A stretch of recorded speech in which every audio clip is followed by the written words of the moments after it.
Ako imamo vežbu elementarne tehnike, vežba se inače zove dupli pas sa promenom mesta.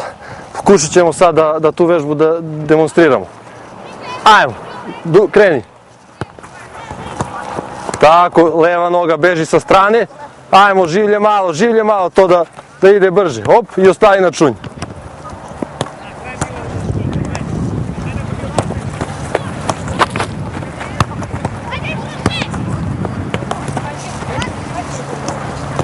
Beži sa strane, strahinja. Znači, odigraš pas pa beži sa strane, tako. Leva noga ide.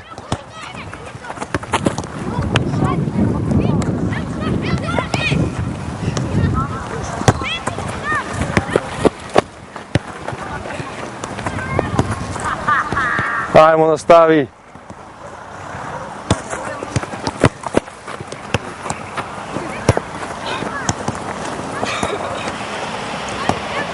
Ajmo, moramo da otvorimo široko u stranu.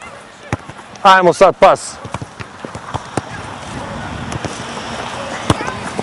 Ova vežba je prava vežba za njihov uzrast.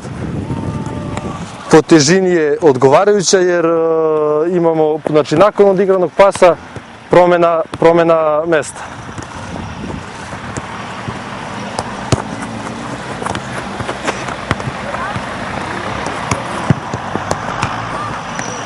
Leva noga ide tu.